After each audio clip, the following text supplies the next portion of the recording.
días. Nos acompañan hoy dos nuevos miembros del CEIGAN que han entrado recientemente, que son Kira Ontoria y Ignacio Mariscal. Son dos profesores del Departamento de Producción Agraria. Kira, bueno, los dos se dedican a temas parecidos, digamos, ¿no? O relacionados.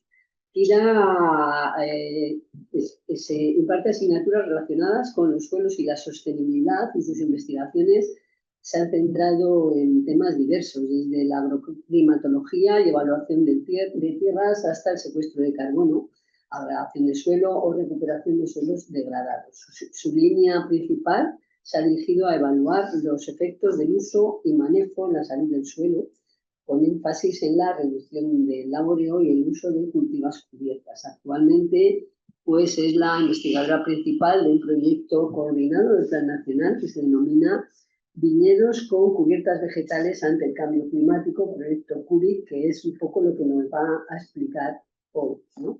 Ignacio Mariscal también es un profesor del Departamento de Producción Agraria y está especializado también en el estudio de cultivos de cobertura y manejo del suelo para promover agrosistemas sostenibles y resilientes al cambio climático. Su trabajo abarca, pues, el análisis de prácticas agrícolas como la agricultura de conservación, la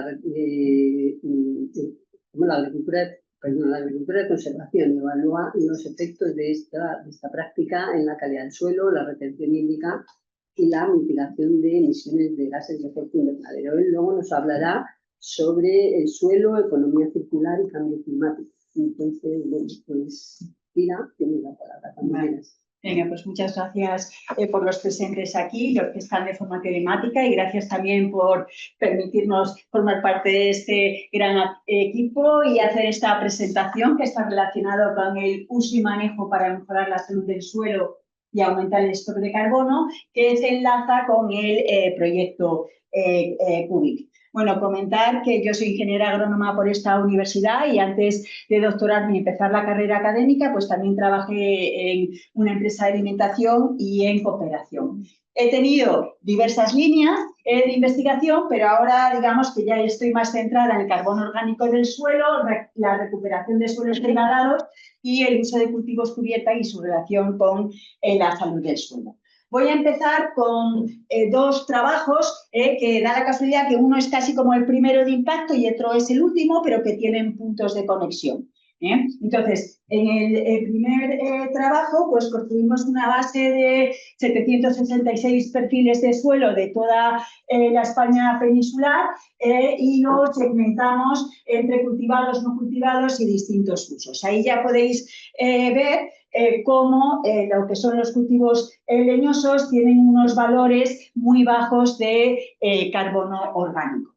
Después hicimos, o sea, porque con esta base de datos nosotros también lo que queríamos era explorar cuáles eran los factores de control que explicaban la variabilidad del contenido de carbono orgánico en el suelo.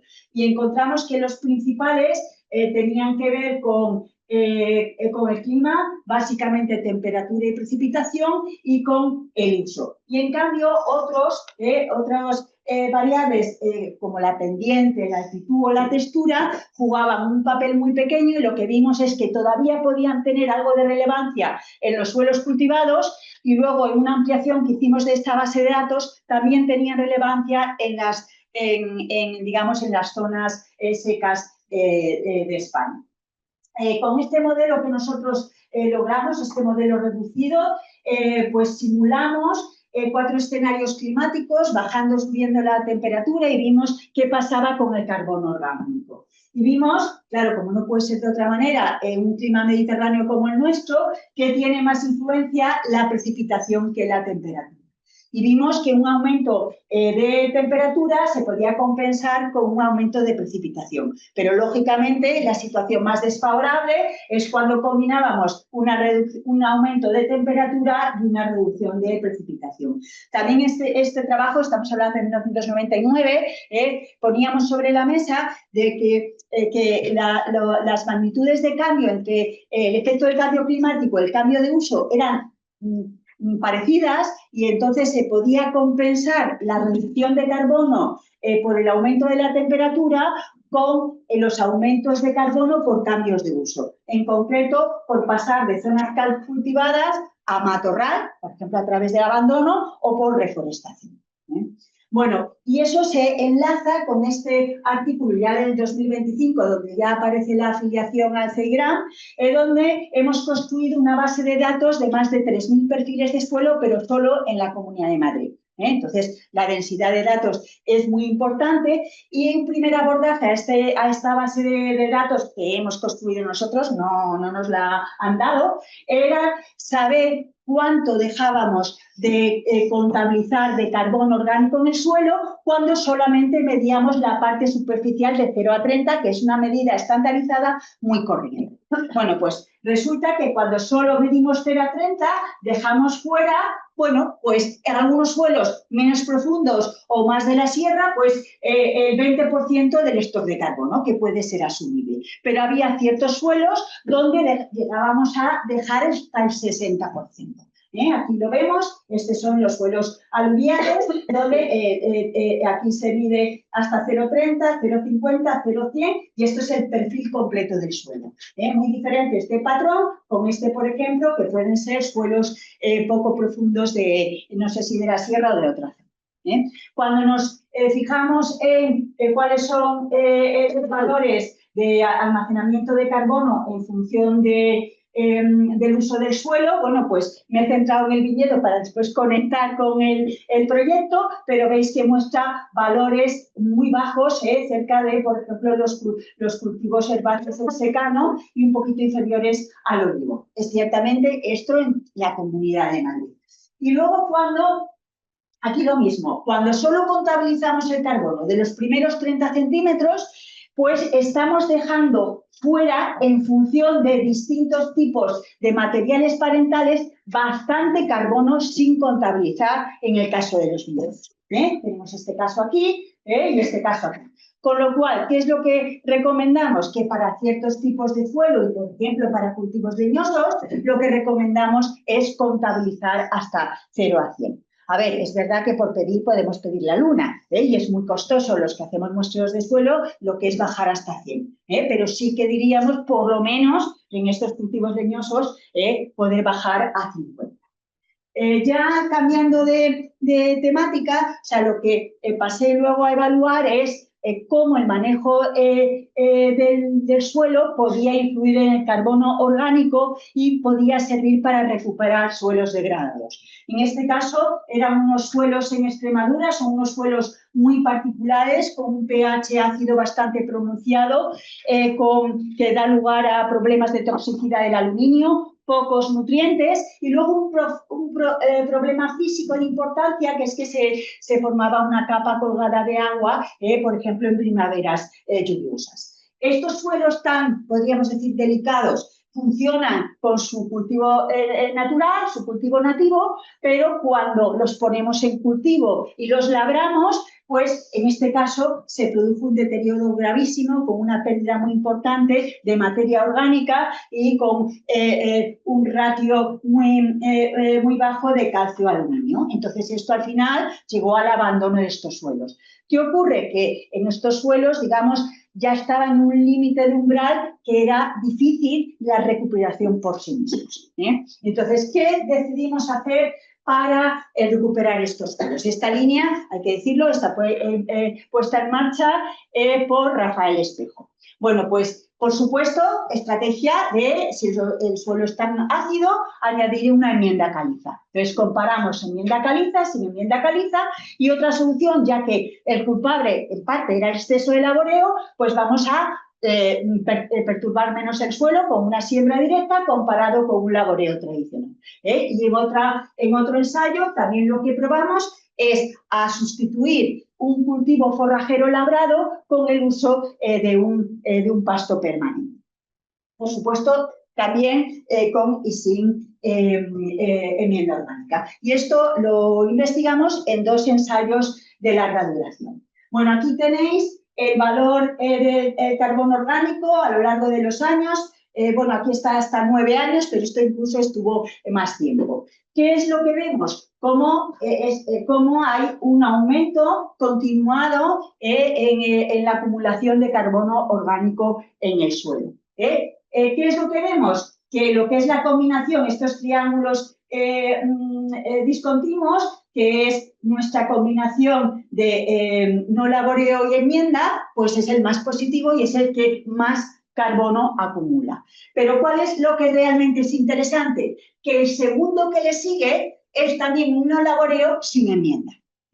Entonces, mientras que este otro, que empezó muy fuerte, este otro es la enmienda labrada, empezó produciendo mucho, eso aumentó el carbono, pero con el paso del tiempo se hizo otra enmienda, pues bueno, el incremento de carbono orgánico fue más moderado. ¿Cómo podemos interpretar esto? Pues que el laboreo termina de alguna manera perjudicando la ganancia que se obtiene de biomasa aportada. O sea, que lo que aportamos por un lado con la enmienda, digamos que lo destruimos o impedimos que se estabilice con el laboreo. En cambio, este no laboreo, incluso sin enmienda, logró con el paso del tiempo una mejora, igual que el otro, una mejora en las propiedades físicas, en general el ambiente donde viven pues todos los organismos vivos del suelo, incluido las raíces, que propició una constante entrada de biomasa en el suelo, porque al final lo que consiguió es estabilizar la producción, de tal manera que aunque viniese, digamos, años con déficit hídrico, el no laboreo funcionaba mejor. Aunque viniese años con exceso de agua, el no laboreo funcionaba mejor porque favorecía la aireación. Entonces, lo que conseguimos fue una estabilidad en la producción que al final tuvo como resultado que prácticamente el no laboreo, tanto con enmienda como sin enmienda, consiguió unos aumentos muy importantes de carbono orgánico en el suelo. También podemos ver cómo el laboreo sin enmienda consiguió mejoras con respecto a nuestro punto de partida, que era ya un abandono de 15 años. ¿Por qué? Pues gracias a la fertilización. Estos suelos tan pobres, el hecho de fertilizar constituye al final también una herramienta de recuperación. Y bueno, también comentar que a pesar de los años no logramos pasar de mejoras más allá de 5 centímetros.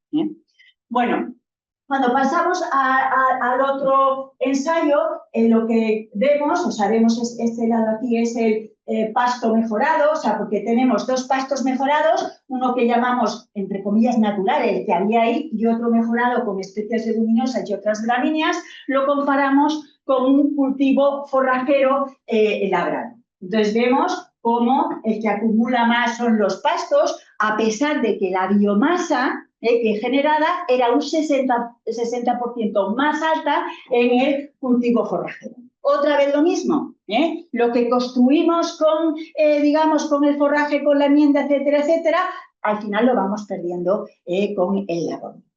Y en este caso también merece la pena destacar que logramos llegar a mejoras a más profundidad, a 15 centímetros. Lo logramos aquí con el pasto mejorado y combinado sobre todo con la enmienda.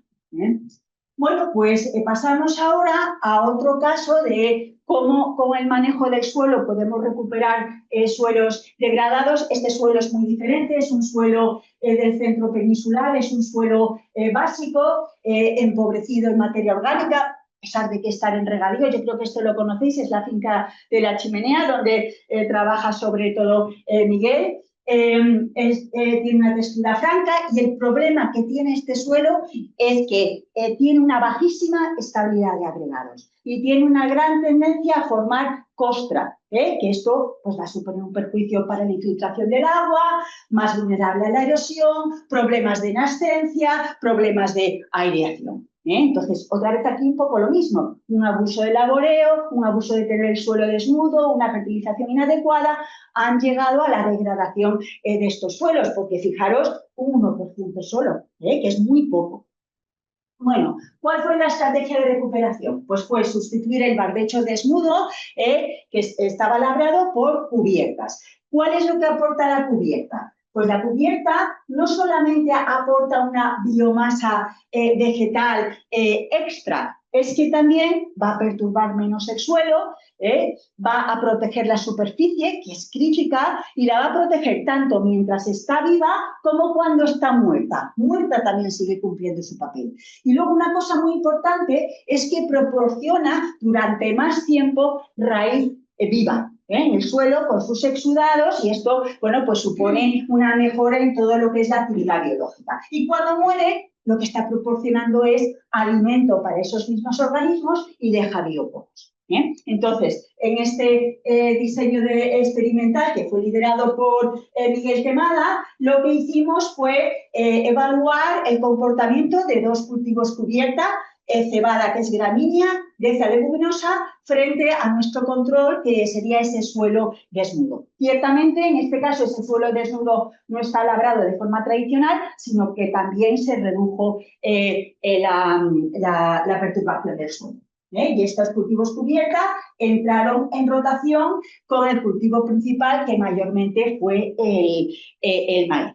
Y este ensayo pues estuvo en marcha 10 años. Bueno, ¿cuáles fueron los efectos en carbono orgánico a lo largo de los 10 años? Vemos, esto es en stock, megagramos por hectárea, vemos un aumento relativamente continuo a lo largo de los 10 años, y tenemos un grupito aquí prácticamente a veces indistinguible de las cubiertas, y luego más abajo lo que tenemos es el suelo desnudo. Bueno, pues entonces, a mí lo que me llama la atención, bueno, también es cierto que se fue cambiando el manejo a lo largo del año, que teniendo... bueno, perdón, otra cosa que quería comentar es que otra vez, el efecto de 0 solamente hasta 5. Y también es cierto que este suelo desnudo también acumula carbono, en este caso no es tanto por la fertilización que tienen los demás, sino por la reducción y la perturbación. O sea, la reducción y la perturbación es absolutamente clave. ¿Cuál es, digamos, uno de los hallazgos más interesantes en la parte que yo hice? Pues que teniendo valores de carbono razonablemente parecidos, la cebada era mucho mejor en cuanto a las propiedades físicas. Es decir, estamos hablando otra vez de ese mejor edificio, un edificio que no se desmorona, un ambiente que le proporciona agua cuando lo necesita, pero que le garantiza aire, que puedes transitar, etcétera, etcétera. Entonces, fijaros aquí lo que vemos de estabilidad de agregados al agua. Entonces, aquí tenemos arriba del todo, o sea, fijaros, ya se han separado mucho de la beza, es decir, la cebada tiene esa capacidad de generar esos agregados estables. También es cierto, la cebada tiene un sistema radicular pues mucho más ramificado, mucho más poderoso. Luego, además, fomenta gracias a eso también fomenta más los hongos, deja más bioporos. Todo eso son factores que favorecen la agregación del suelo. Claro, ya teniendo, digamos, unos buenos ladrillos para hacer ese edificio, pues rápidamente vamos a ver que hay mejoras. Aquí estamos representando la infiltración. Y vamos a ver cómo se separa lo que es la cebada de lo que es la beza y de lo que es el laboreo desnudo. Igual que tenemos estas mejoras, también se encontraron en retención de agua, en conductividad hidráulica. Ya os digo, como en el caso pasado, reducir la perturbación, introducir cultivos cubierta, va a mejorar el edificio. Bueno, como decíamos que este suelo era muy vulnerable a la formación de costra, lo que estuvimos viendo es la resistencia a la penetración en superficie para valorar si esa costra realmente constituía una barrera muy perjudicial. Entonces, ¿qué es lo que vemos aquí? Que a lo largo de los 10 años, estos son los 3 tratamientos que evaluábamos, pero tenemos una bajada continua en la resistencia a la penetración. Otra vez, que no le fue tan mal al suelo desnudo. ¿Y qué es lo que fue clave? Reducir la perturbación del suelo. Y vemos también que hay normalmente, según lo que veíamos, unos valores más bajos de cebada, pero era sobre todo por su papel conservando la humedad del suelo. Porque ¿qué pasa con estas cubiertas? Que no las enterrábamos, las matabas y se quedaban los restos en superficie. Entonces la cebada genera un mulch mucho más espeso, que es más efectivo que el mulch de la abeja para conservar el agua del suelo, para mantener más estable la humedad. Entonces eso crea un ambiente más propicio para la germinación del maíz, para que nazcan esas pequeñas plantitas de maíz y se encuentren en un ambiente con una temperatura más reducida y además más húmeda. Si nos atenemos a lo que es el efecto en la densidad aparente, que es otra variable relacionada con la estructura del suelo, bueno, pues volvemos a ver, en negro es 0,5 y en blanco es la segunda profundidad. Aquí los triángulos representan el suelo desnudo y vemos que los valores son más elevados. O sea, esos suelos en principio tienen más compacidad, tienen menos porosidad y normalmente sobre todo lo que tienen es menos poros grandes.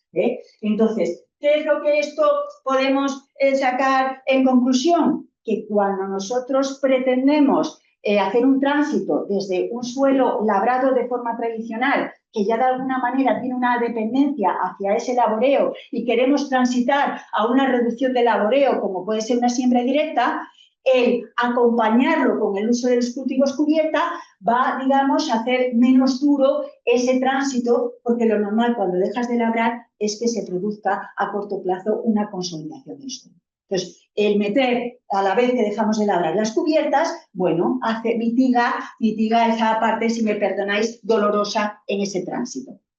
Bueno, también nosotros en este ensayo exploramos los efectos de las cubiertas en la parte biológica del suelo, en concreto en la simbiosis micorrícica, que tenían con los hongos micorrícicos arbusculares. Y lo que vimos, esto se hicieron en distintos años, pero que las cubiertas mejoraban lo que era la colonización por hongos micorríticos del cultivo subsiguiente. Y eso lo comprobamos tanto en el maíz como en el girasol. Por ejemplo, aquí se ve como son dos fechas, bueno, perdóname que lo he saltado, tenemos en negro la cebada y al lado está la aveza, que se diferencian del suelo desnudo, porque claro, estos hongos micorrícicos son simbiontes obligados y necesitan un huésped. Entonces, el no tener durante meses un huésped les perjudica mucho. Bueno, pero lo que quiero resaltar aquí que es, a nivel de micelio, la cebada es mucho mejor. Y el micelio es otro factor que potencia enormemente la agregación del suelo. Bueno, ¿qué es lo que vimos? Pues que ese efecto, digamos, de la simbiosis se tradujo en algo que ya es conocido, que es mejora la absorción del fósforo por parte de las plantas.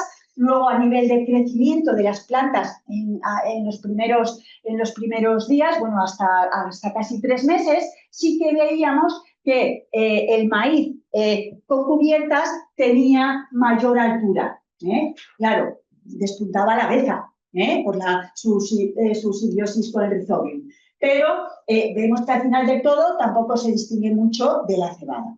Eso sí, no logramos conseguir diferencias significativas a nivel de rendimiento. Bueno, no solamente mejora la cebada la colonización, sino que también vimos que afectaba a la composición de estas comunidades micorríficas. Bueno, pasamos, para que no veáis que es todo cultivos herbáceos, también trabajé en el uso de cultivos cubierta en esta misma finca de la Chimenea, o sea, seguimos con suelos básicos, pero con el uso de cubiertas en olivar, que es una variedad cornicabra. Y ahí se valoraron 4 tipos de cubiertas, o 3, mejor dicho. Una de hieros, que es leguminosa, un braquipodium, que es gramínea, una cubierta espontánea, que básicamente son brasicas, que las brasicas es de las pocas familias que no son hospedadoras de los hongos micorríticos arbusculares, y luego lo enfrentamos a lo que es el suelo desnudo con laboreo. Y volvimos a ver cómo era el efecto en la colonización. y cómo era el efecto en el crecimiento y en la calidad. Aquí introdujimos la calidad del producto final, que es el aceite.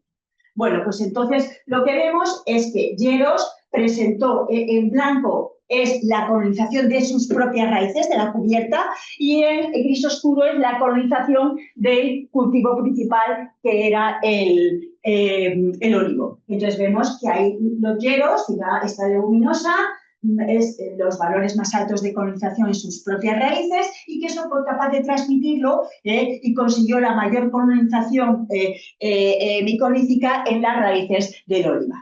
Bueno, esta colonización, cuando luego llegamos a hacer el aceite y a manejar parámetros relacionados con su calidad, lo que vimos es que esa colonización micorrícica sí era capaz de explicar parte de esa variabilidad. Y bueno, y sí que se vio que había unas mejoras en la calidad del aceite, por ejemplo, en la luminosidad, por ejemplo, en el contenido de polifenoles, aunque es cierto que el rendimiento en este ensayo fue bastante peor, el rendimiento también en términos de aceite.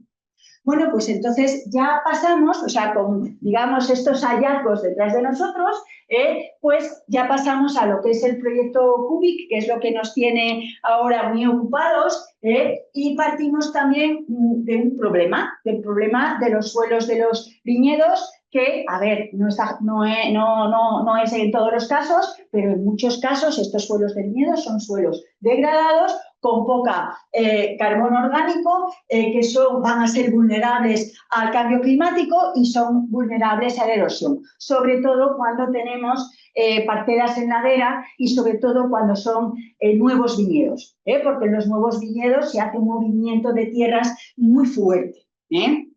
Bueno, entonces, ¿cuál era nuestra estrategia de recuperación de suelos y fortalecimiento de cara al cambio climático? Pues el uso de cubiertas vegetales.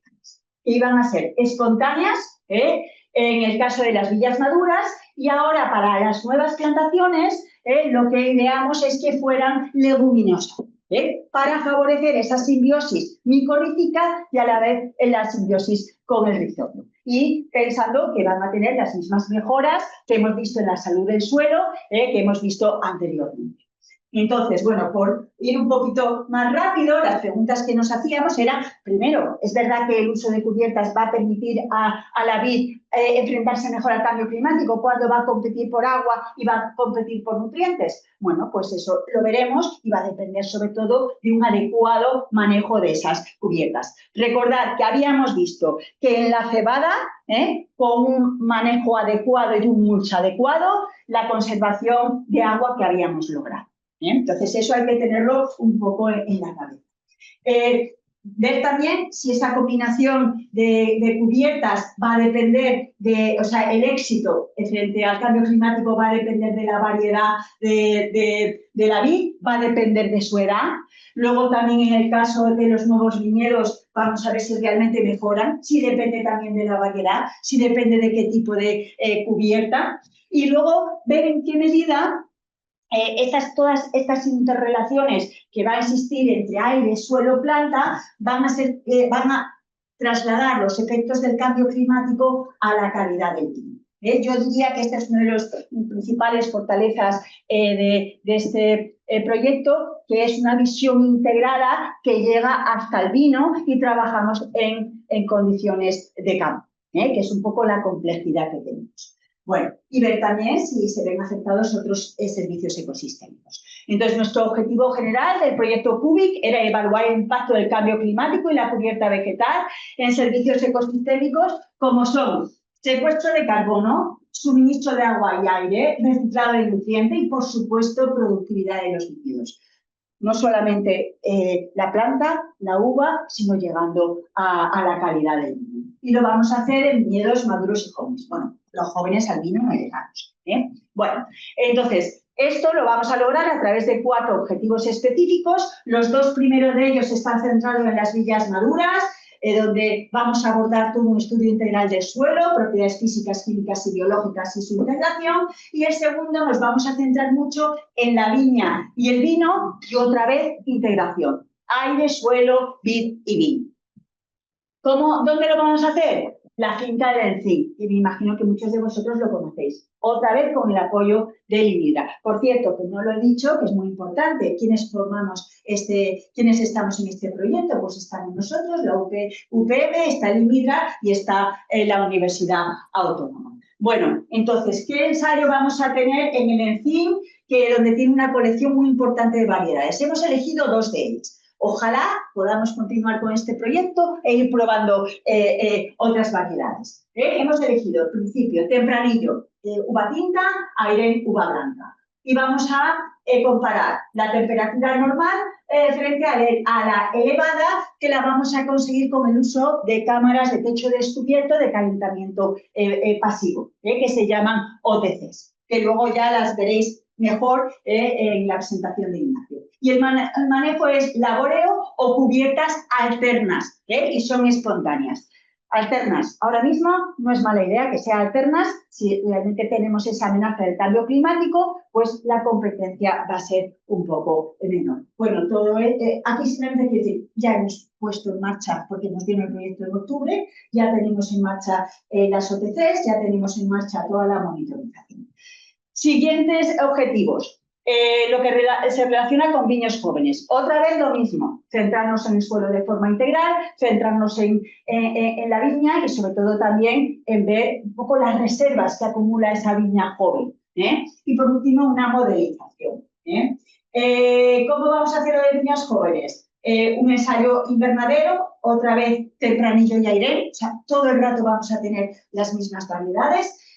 Temperatura normal y elevada y manejo, el suelo desnudo, y luego hemos elegido 2 leguminosas que las hemos preelegido un poco en función de que no necesitan mucha agua, no van a competir a priori mucho con el viñedo. Y luego nivel de agua óptimo y reducido. Y luego esto mismo lo vamos a llevar al campo, que es un ensayo que hemos puesto en la zona de producción animal, por si de pronto veis todo esto lleno de plástico, somos nosotros los culpables. Hoy en el Día Mundial del Medio Ambiente llama la atención sobre los plásticos. Bueno, tempranillo y Airén, normal y elevada, los 3 manejos, y bueno, pues aquí estamos. Pues lidiando con el exceso de humedad, lidiando con las olas de calor, y esperamos que todo vaya muy bien. Así que muchas gracias por vuestra atención, gracias al equipo CUBI, al equipo CEIGRAN y sobre todo,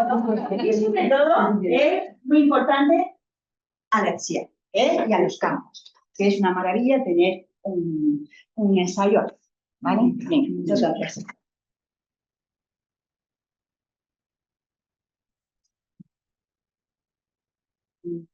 ¿Quieres hacer alguna pregunta o no acabamos la idea? Yo creo que a lo mejor, porque luego están muy conectadas. Entonces, pues, bueno, como quieras. Sí.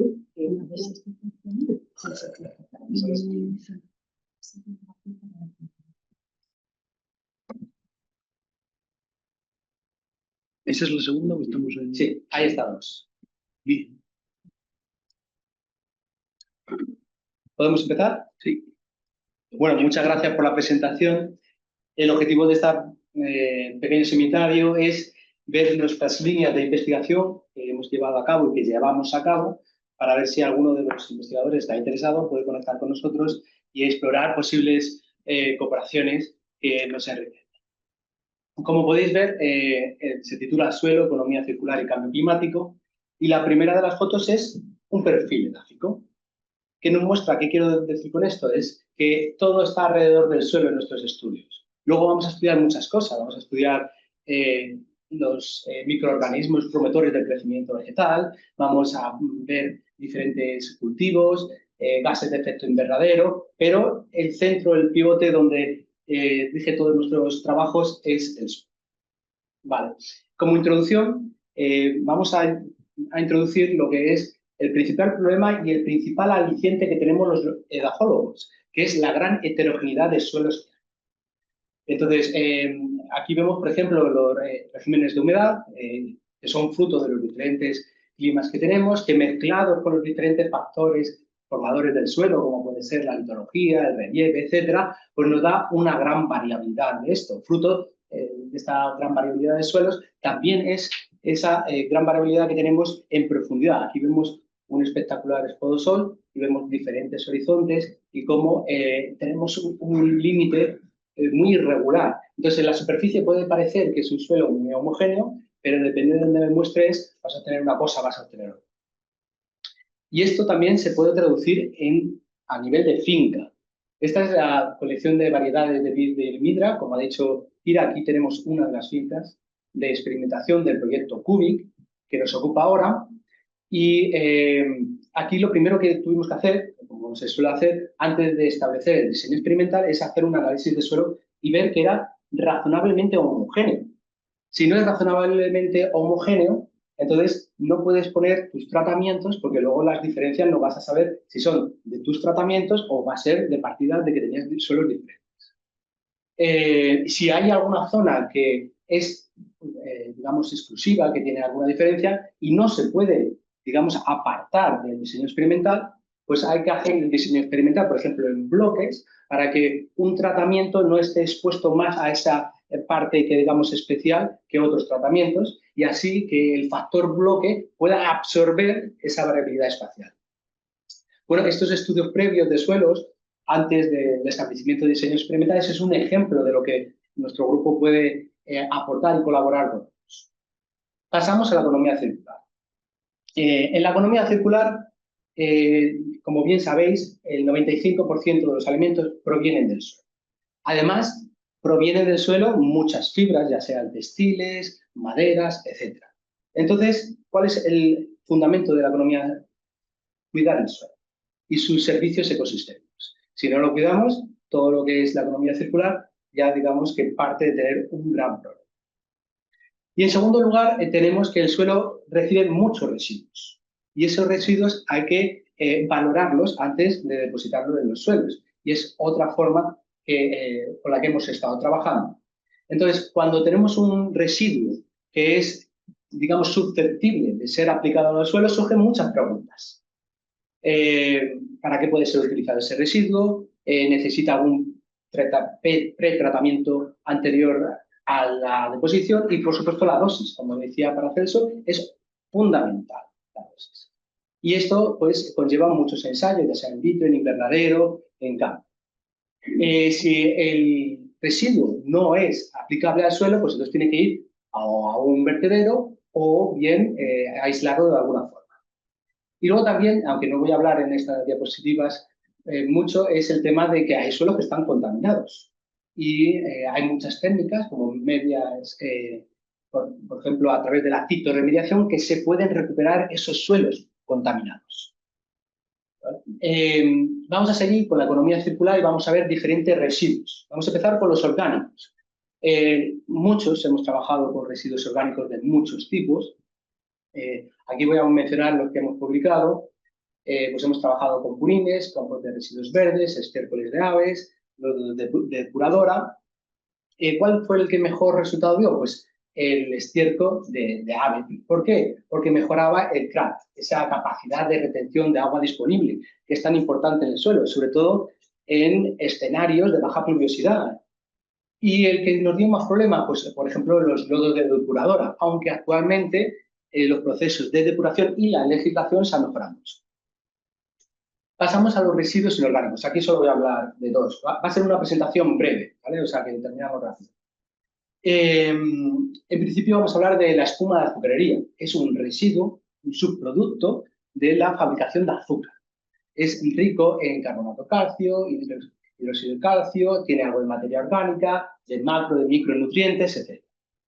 Al principio, cuando nosotros trabajábamos, pues nadie quería tener un subproducto industrial en su finca, ¿vale? Esto es normal, tenemos nuestras reticencias o miedos.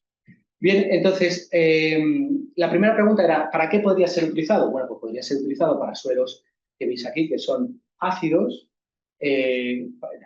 Al tener carbonato cálcico y hidróxido de calcio podría subir el pH. Son deficientes en calcio, esta enmienda le podría proporcionar calcio. Además, tienen otro tipo de problemas como la toxicidad por aluminio, y al subir el pH eso desaparecería. Hicimos nuestros, digamos, ensayos de todo tipo y todos salieron muy bien. Es limpio, seguro. Al principio nos regalaban el producto, los portes, luego ya lo venden, porque ya vieron que era muy útil. Aún así es económicamente rentable, una aplicación dura más de 4 años y es muy rentable. Y no tiene patógenos ni contaminantes y es fácil de aplicar. Pasamos a otro subproducto inorgánico, que es el fosfoyeso. El fosfoyeso es un subproducto que viene de la fabricación de fertilizantes del fósforo. Principalmente es yeso. Entonces tiene mucho calcio y podría ser útil para suelos que carecen de calcio. Los análisis iniciales, pues veíamos que la concentración de cadmio, zinc o radionucleidos, pues no eran problemáticas. Aunque sí es verdad que el personal de Greenpeace sí estaba muy preocupado por el tema de los radionucleidos y sigue preocupados. Y luego tenemos unas cantidades ingentes en vuelo. Estamos hablando de 100 millones de toneladas. Son muchos millones. ¿Vale? Aquí tenéis una foto, un coche, eso sería una vista muy fácil. Bien, entonces esto, ¿para qué podría ser utilizado? Pues para suelos carentes de, por ejemplo, calcio, que tienen como limitante de su crecimiento de los cultivos el calcio. Entonces, en dosis muy bajitas, pues se vio que funcionaba un poquito, pero en cuanto te pasabas un poquito de la dosis, bajaba y se anulaba todo crecimiento. Nosotros vimos que era por la alta concentración de flúor que tenía ese fosfoyeso. Entonces, este subproducto no se puede aplicar al suelo. Entonces, ¿qué hay que hacer? Pues llevarlo a un vertedero. Como no hay vertedero que coja 100 millones de toneladas, pues lo que hicieron es recubrirlo. Y luego hacer una serie de, digamos, desagües. ¿Vale? Pasamos a la economía circular, seguimos, y luego, como ha dicho Kira, hay muchos suelos que necesitan ser rehabilitados, que son suelos degradados, por ejemplo, por el exceso de la explotación, y luego también hay suelos contaminados, pero de esto no vamos a hablar. Entonces, ¿cómo podemos ayudar a esos suelos a ser rehabilitados? En primer lugar, estudiándolos y ver qué les falta, de qué son deficientes. En este suelo era deficiente en calcio, magnesio, fósforo, entonces tenemos que ver formas sostenibles de darle eso que le falta.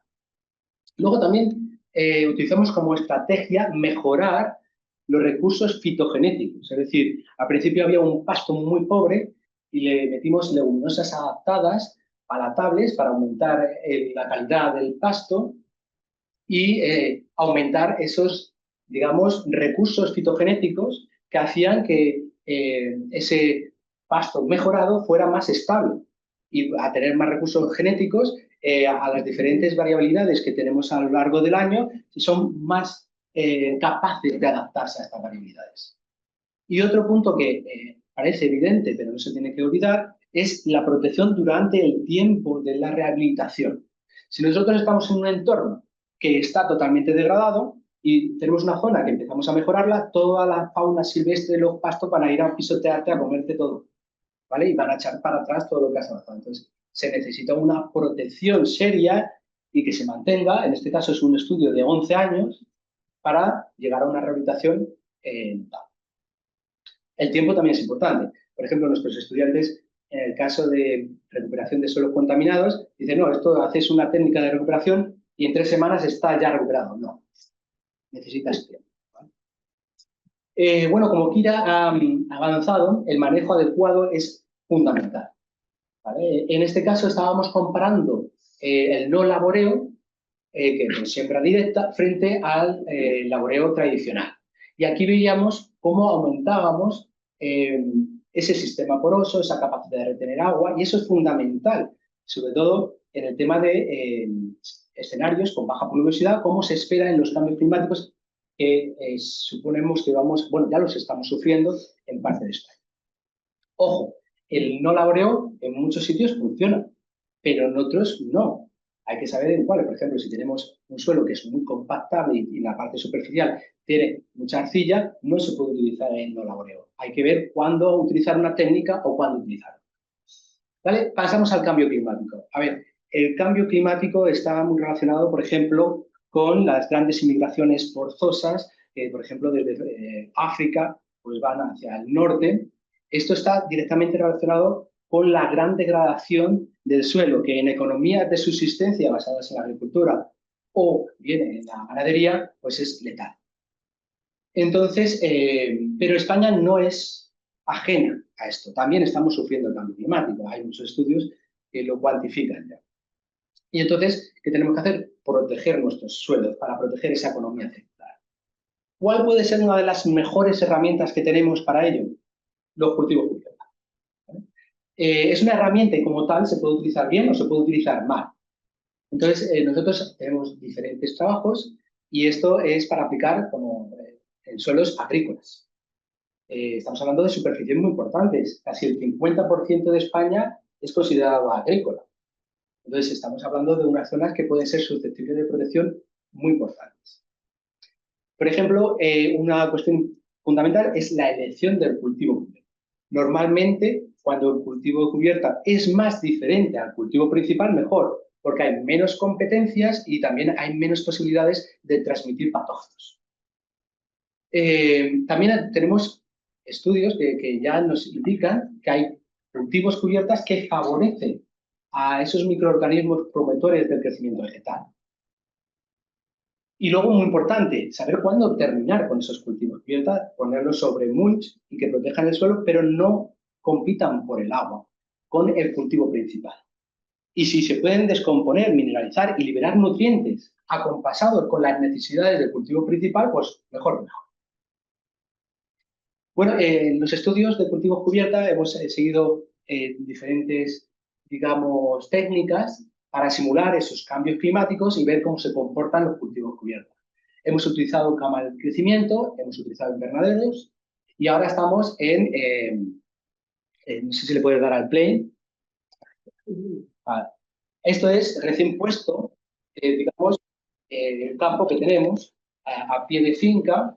Entonces, veis que son como invernaderos, pero tienen la parte de arriba totalmente abierta. Y también veréis por ahí varios sensores que podéis, ahora vamos a hablar del tema de los sensores. Aquí, por ejemplo, todavía no había cultivo cubierta, todavía no había germinado. Y luego ya tenemos una imagen donde ya sí se ven los cultivos cubierta, se ve también cubierto. Una cosa importante es que el CO2 que hemos medido dentro de las cubiertas, o sea, dentro de las OTCs y fuera, no es significativamente diferente, es decir, son iguales. ¿Qué quiere decir eso? Que es muy importante, ¿no? Porque si nosotros estamos haciendo una simulación y en un lado estamos aumentando el CO2, estamos favoreciendo en ese lado el crecimiento vegetal. Entonces, es importante controlar todo el tema. También veis que aquí abajo, en esta parte, las OTCs están abiertas. Nosotros, si lo cerráramos por ahí, subiríamos aún más las temperaturas que hay dentro. ¿Vale? Sensores tenemos de todos tipos. Bueno, aquí son los precios de hace bastante tiempo, pero como podéis ver, son caros. Tenemos sensores a 50 centímetros de temperatura y humedad, a 20 centímetros. Tenemos también a 90 centímetros de altura del aire, también para medir la temperatura, la humedad, el punto de rocío. También tenemos alguno de luminiscencia. Todo va a una estación, y esa estación, que es autónoma con su panel solar, y la gran mayoría de los caros nos envían los resultados a nuestro ordenador. A los baratos tenemos que ir a pie de finca y ir con el móvil y bajárnoslo con el Bluetooth. Aquí vemos, por ejemplo, unos días recientes, cómo las OTCs que dan analizadas, pues subían las temperaturas. ¿Cuánto? Pues una media de 1 grado. Bueno, esto quiere decir que nuestras OTCs funcionan para hacer simulacros de calentamiento, aunque estén abiertas por arriba o estén abiertas por abajo. En verano, suponemos que la diferencia de calentamiento va a ser aún mayor. Estos son temperaturas, o sea, en este caso son humedades a 50 centímetros de profundidad de zona, de un ejemplo de una parcela que no tiene cultivo cubierta. Y como podéis ver, a 50 centímetros de profundidad, la humedad es muy constante. ¿Vale? A lo mejor aquí veis un pequeño subideta y que regamos, porque esto todo está regado. ¿Vale? Esta es la última diapositiva. ¿Vale?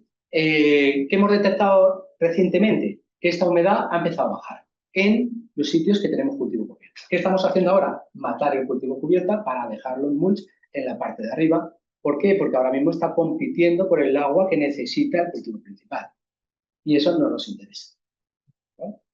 Y con esto, pues igual que Kira, quería dar las gracias a todo el equipo de investigación, al del CEIBRAN, al de la escuela, Román, Sergio, etcétera, por todo, y quedamos a vuestra disposición para las preguntas que queráis, y también tenéis el correo por si preferís. Muchas gracias.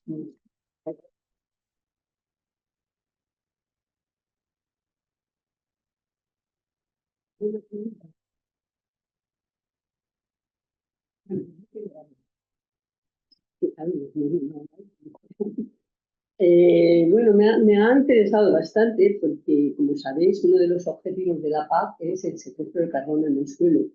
Y es uno de los objetivos, además, de los ecoregímenes, ¿no? O sea, entonces, tengo varias preguntas. Uno de los problemas que hay ahora es la medición, ¿no? Porque hay que hacer, de hecho, es un indicador de seguimiento de la PAC, el medir el contenido de carbono en el suelo. Entonces, bueno, hay un proyecto que se está llevando a cabo en el INIA, porque una de las dificultades es que no había la baseline, o sea, es decir, no se sabe qué contenido de carbono hay en el suelo, como para poder medir la variación que se produce por los ecoregímenes, ¿no? Entonces ahora están construyendo esta baseline. Entonces yo pregunto, porque tú has dicho que habéis construido una base de datos importante, entonces ¿en qué medida eso no podría constituir una baseline o tiene algo que ver o no tiene nada que ver? A ver, yo sí que creo que puede constituir una línea de base, Sí. por lo menos en Madrid, y es verdad que en Madrid igual es mucho decirlo, pero demasiado exagerado, pero es como un pequeño continente que tenemos de todo. Entonces, bueno, con sus limitaciones sí que tenemos muchos tipos de cubiertas, y es verdad que eso podría constituir esa línea de base, porque, a ver, un poco la pega de esta base de datos es que es desde los años 90. Entonces, pero precisamente como es de los años 90 y lo más normal en aquella época era que se siguiese normalmente un manejo tradicional, pues no me parece mala idea como línea de base. De hecho, estamos en este trabajo que tenemos a gente que está trabajando en el INIA, y también nos puede servir para comparar los datos que nosotros tenemos, que es que son 3.000 perfiles. O sea, es que es mucho. Entonces, bueno, y tenemos pues una representación muy grande, y compararlos con los que tenemos ahora, sí, en los que tenemos ahora pues somos capaces de reconstruir un poco el histórico de manejo. Bueno, otra pregunta es con el manejo, ¿no? Entonces, de nuevo con los ecoregímenes, ¿no? Para cultivos herbáceos únicamente se contempla el de siembra directa, que sería el no laboreo, ¿no? Y el de rotación o diversificación con cultivos mejorantes. Y vosotros no contempláis la rotación con cultivos mejorantes, sin embargo, sí que hacéis el tema o consideráis los cultivos cubierta en herbáceos, que no se contemplan dentro de las prácticas, digamos, a incentivar en cultivos herbáceos, sí en usos. Sin embargo, vuestros resultados sí que dan una mejora en el contenido de carbono. Entonces, yo no sé, primero, ¿por qué no contempláis el tema de rotaciones con cultivos mejorantes? Esto dice, y después, ¿qué dificultades puede tener los cultivos cubierta en herbáceos para que no se consideren de la misma forma que en leñosos, ¿no? Porque vosotros decir muchas propiedades beneficiosas de este manejo. A ver, también tenemos trabajos con el efecto de la rotación. Lo que pasa aquí he querido dirigir un poco a nuestro bagaje, a poner en valor nuestro bagaje de cara a este proyecto. Entonces, ¿por qué lo que comentas de las dificultades del uso de los cultivos cubierta? Este ensayo que nosotros pusimos, bueno, que puso Miguel, era en regadío. Entonces tenemos un cultivo principal que está regado, con lo cual la competencia que está más limitada a lo que podamos hacer nosotros como cultivos cubierta de invierno. Pero aún así, ojo, que la competencia está ligada a un buen manejo. Entonces, de hecho, ¿a qué tipo de especies elegimos? ¿Cómo se mata? ¿Cuándo se mata? Entonces, sí que hay investigación sobre un manejo adecuado para tratar de maximizar los beneficios y reducir los riesgos. Es verdad, ¿por qué no está en la PAC? Porque está un poco condicionado este uso de cubiertas en rotación a ese regadío. Es verdad que hay en algunos casos en los que haya suficiente precipitación, pues es posible encajar, de hecho ahora estamos desarrollando otro ensayo también liderado por Miguel, de el uso de cultivos cubierta en una rotación de herbáceos en secano. Y entonces, bueno, que también apunta que vamos a encontrar beneficios, porque todo lo que sea dejar en el suelo, perdón, evitar el suelo desnudo y poder introducir unos cultivos cubierta con una raíz viva, porque gran parte de los beneficios que obtenemos del suelo se obtienen de la parte viva del suelo, de la biota del suelo. Y esa biota necesita alimento. Y uno de los principales alimentos son los exudados de esa raíz viva. Que ya os digo que cuando se mata también sigue siendo alimento. Entonces, claro, ¿cuál es el problema nuestro en esas condiciones mediterráneas? Que no podemos usar todos los cultivos cubierta que quisiéramos, porque es verdad que compiten de una manera sustancial por el agua, pero tenemos que desarrollar unos manejos adecuados para, por ejemplo, en esas ventanas, digamos, invernales o de otras que podemos encajarlo, con un adecuado manejo, pues podemos sacar ese beneficio. Entonces, claro que hace falta más investigación, hace falta más transferencia, porque todo esto es más complicado para los agricultores.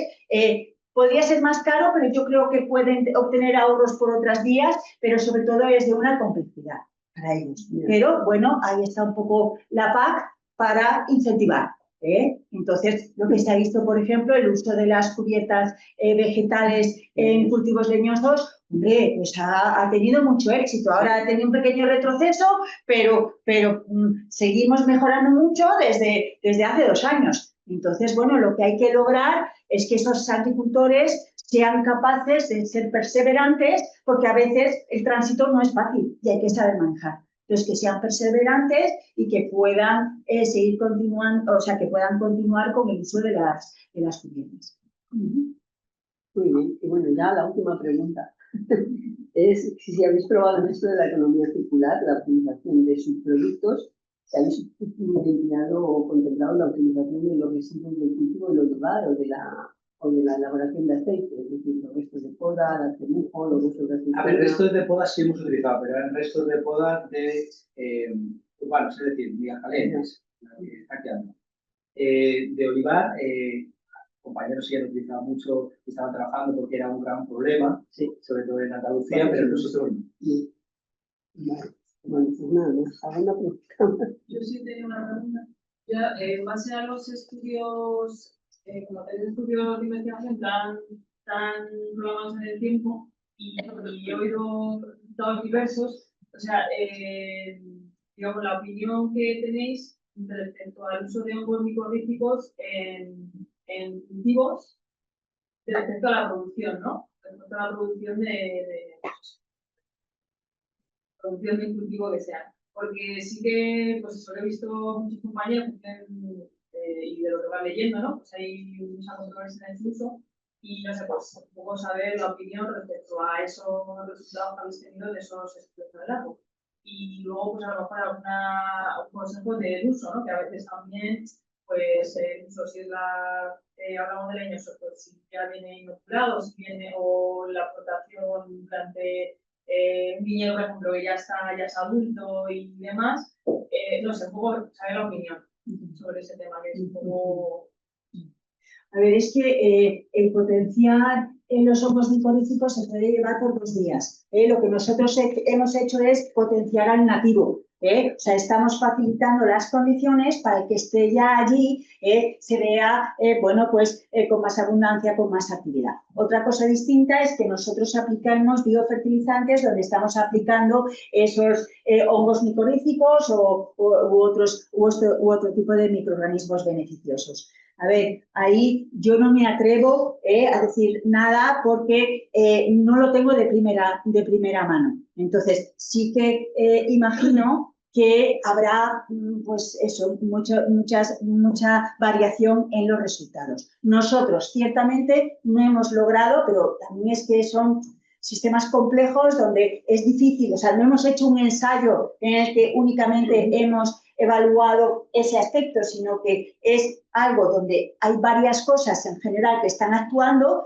y lo que hacemos es conseguir, por supuesto, una mejora de esos hongos beneficiosos que sobre todo, o sea, lo que hemos visto es que mejoran en los estadios iniciales, que a veces es importante, porque ahora mismo en estas condiciones adversas del cambio climático, a lo mejor el que tú tengas una plantita pequeña que está en un contexto de déficit de agua o de alto calor, el tener ese apoyo extra que le da esa simbiosis es la diferencia entre la supervivencia o no la supervivencia. Entonces, nosotros hemos visto efectos en estadios tempranos. Por eso, en parte, estamos introduciendo esas leguminosas en las plantaciones jóvenes, porque luego, a medida que va pasando el tiempo, pues digamos que todo termina por igualarse. ¿Por qué? Porque parte de la microbiota del suelo, con los exudados del cultivo principal, ya digamos que cambia otra vez. Entonces, el legado de tu cultivo precedente o del cultivo contiguo se va diluyendo. Entonces, ya es difícil verlo. Pero, vamos, en definitiva, yo no puedo ir más allá de los beneficios o no de los biofertilizantes. Desde luego, nosotros, en nuestro caso, nuestra idea era potenciar lo nativo. Yo conceptualmente potenciaría lo nativo, porque hay veces que, bueno, es verdad que se comercializan, que son géneros como el globus o etcétera, etcétera, de hongos micorrízicos que son como muy abundantes, pero en función de qué tipos de suelos, claro, el desembarcar ahí una especie extraña, pues a lo mejor no tiene muchas posibilidades de supervivencia. Entonces yo, así un poco a priori, diría, vamos a potenciar lo nativo, que luego lo podemos ayudar un poco más, no digo cómo. Digo en extensivo, ya a lo mejor en cosas, digamos, más intensivas, a lo mejor ahí pues sí que se les puede pues, ver un beneficio, ¿no? A ese uso.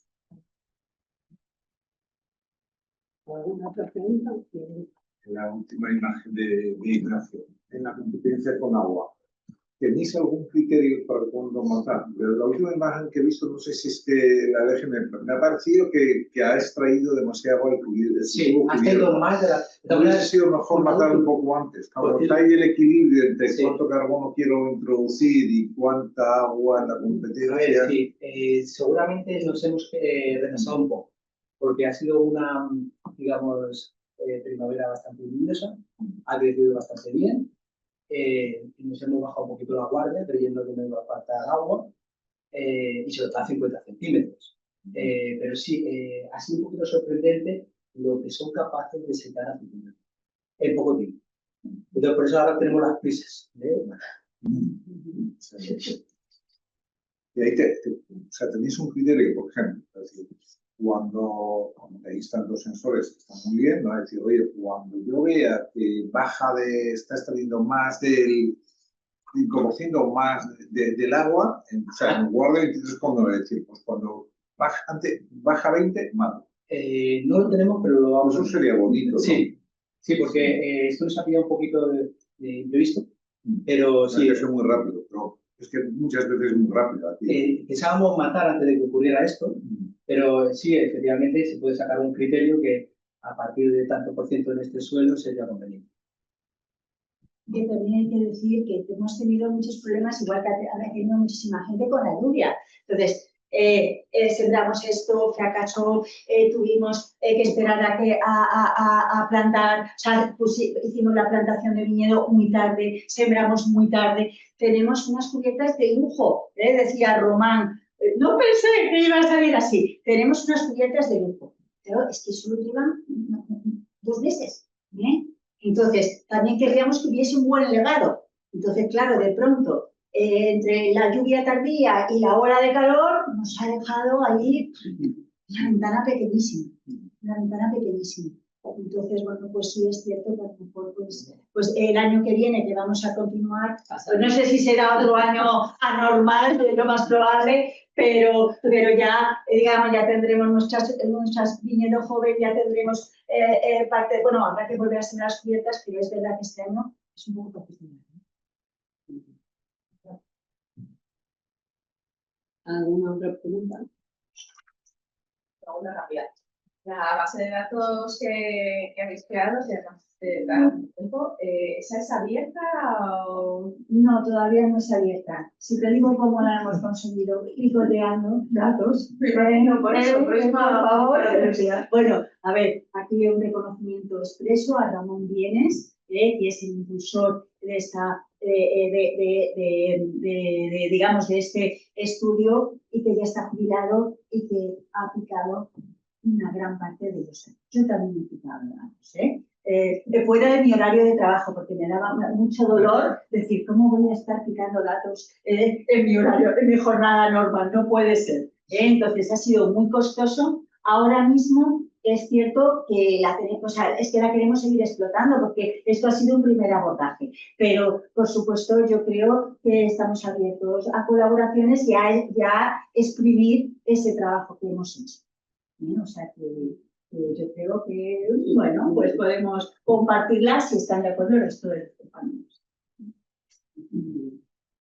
¿Alguna otra pregunta? ¿Hay alguna pregunta? ¿Derecha? Me ha parecido, ¿no? No, se lo he hablado. Vamos a hablar. Se lo he hablado. Muy bien, pues muchas gracias, Sira, Ignacio, y sí, con el trabajo.